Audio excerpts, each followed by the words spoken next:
창협, 이분 창흡, 창업, 창즙, 창립 이렇게 여섯 형제인데 여섯이 모두 학문과 예술의 당대에 제일 뛰어난 인재들이었다는 거예요. 그래서 세상에서는 육창이라고 불러서 이들을 굉장히 존경하고 경외했다는 거예요.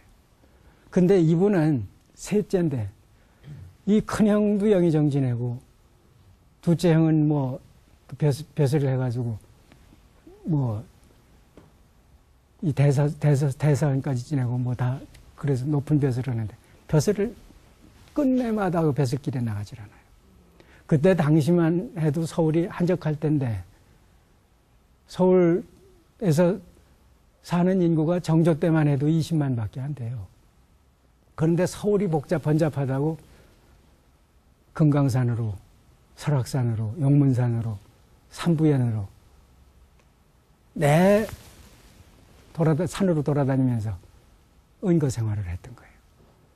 그래서 이분은 이렇게 잘생긴 분이지만은 서울에만 있으면 얼굴이 까마졌다는 거예요. 그리고 산으로 가면은 얼굴이 하얘져서 돌아오고 그럴 정도인데 이분 제자가 바로 겸재정선이에요. 그래서 이분이 낙송루라는 이분이 탄생한 곳은 북악산 밑인데 북악산 밑에 살면서 이제 동네 자제들을 이 북악산이라는 데가 율곡학파의 텃밭이에요. 율곡도 서울 집이 삼청동 쪽 북악산 밑이고 송구봉도 지금 이 대은항 근처 경복고등학교 뒤편이고 또 우계 선생은 지금 청운중학교 자리고 그래서 전부 그 동네에서 살았기 때문에 그 동네 자제들을 가르치니까 율곡학파가 그 동네에 뿌리를 내릴 수밖에 없죠. 거기 이분도 이제 댁이 지금 칠곡 옆으로 큰 그 회화나무가 하나 있습니다. 그 회화나무 밑에 무속헌지라고 이렇게 써놓은 게 그 바로 청음의 고택 자리예요. 그 자리에서 모두 났단 말이죠. 그러니까 그 동네에다가 낙송루라는 그 서당을 열고 어린 자제들을 데려다 가르칠 때 겸재도 그 중에 하나 어린 자제였단 말이에요. 그래서 이분이 특히 시문학인데 시문학이 전부 진경시문학이에요. 우리 산천을 소재로 해서 죄 읊고 쓰고 짓고 그랬다. 그런데 이분이 특히 이제 사서상경에 정통한 건 물론 조선성리학에 정통하죠.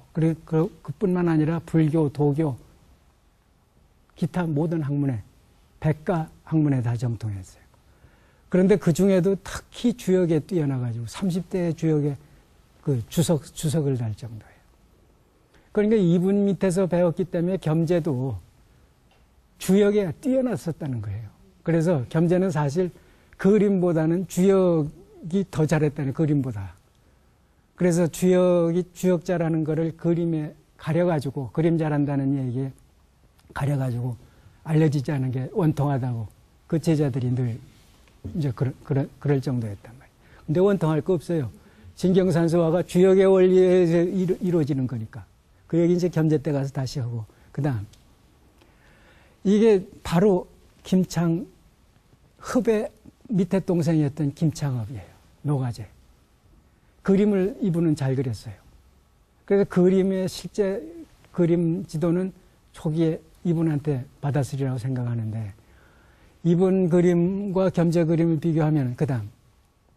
이게 이 김창업이 그린 그림으로 전해져요. 겸재 그림하고는 상당히 거리가 있어요. 이게 스승으로서의 올바른 자세입니다. 자신은 전세대로 이거밖에 못하지만은 제자가 가야 될 길은 정확히 나는 이렇게 하지만 너는 이리 가야 된다. 그래야 가르쳐주는. 그게 스승이에요. 나 하는 대로 따라해라 하는 건 그건 나쁜 스승이죠. 그래서 이분들 형제들이 겸재의 스승입니다. 그 다음.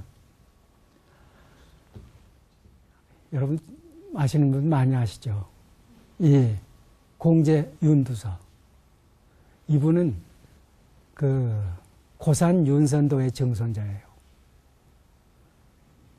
그러니까 율곡학파하고는 대립적인 학파예요. 그렇기 때문에 이제 이분은 생각은 상당히 혁신적인 생각을 가지고 있었는데 그래서 보수적인 색채가 짙은 그 남인 쪽에서는 남인 쪽 사람들하고 안 맞는 거예요. 안 맞아서 율곡학파 사람들하고 친해서 자주 놀게 돼요. 그러니까 율곡학파 쪽에서는 남인이라고 멀리하고, 남인들은 저거 서인하고 논다고 멀리하고, 그래서 상당히 외롭게 지냈다고 그래요. 근데 그림은 벌써 선구적인 그림을 그래요. 겸재보다 8년 선배예요. 그래서 겸재가 뜨기 전에는, 요새 젊은이 용어로 뜨기 전에는 이분이 서울 화단을 주도했어요. 그래서 이분이 이제 주로 그린 그림들은 이 중국의 그 새로 들어온 화본풍인 계자원 화전이니 당시 화본이 이런 화보풍 그림을 많이 그렸단 말이죠. 그러면서 그 화보풍 그림에다가 조선색을 상당히 강하게 이렇게 자화상을 중국 화본에서 볼 수 없는 독자적인 기법으로 그릴 만큼 독자성이 강했던 분이에요. 그러니까 그림에도 화본에서 취하긴 취하지만은 조선색을 상당히 강조하는 그런 화가였어요. 그다음 그래서 이런 그림을 그려요. 물고기 더듬어 잡는 그림인데 이거는 뭐 이게 우리 주변 풍경이다 하는 풍속이다 하는 거 금방 느낄 수 있죠. 그다음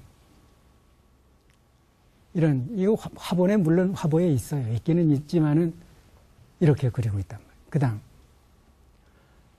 이것도 지금 술 먹고 한 잔 먹고 말 타고 가면서 흔들거리고 가는 모습인데 화보에 있기는 있지만은 이렇게 실감나게 그 주변에서 볼 수 있는 조선색을 그대로 드러내고 있단 말이에요. 그다음 나무꾼이 나무 해오는데 이렇게 멜대로 꽂아서 나무 해오는 거. 그러니까 중국 화본풍을 조선화시키는데 징검다리 역할을 해준 거예요. 그다음 이거는 뭐 사생적인 그림이라고 할 수 있습니다. 그래서 이 윤두서 그림을 징검다리로 해서 이분은 그 고향이 해남이에요. 해남 분이라 돼서 근데 워낙 집안이 부자라서 서울에도 서울집도 있고 그래서 서울에서 주로 사시다가 해남으로 말년에 내려가는데 그 내려가는 일이 그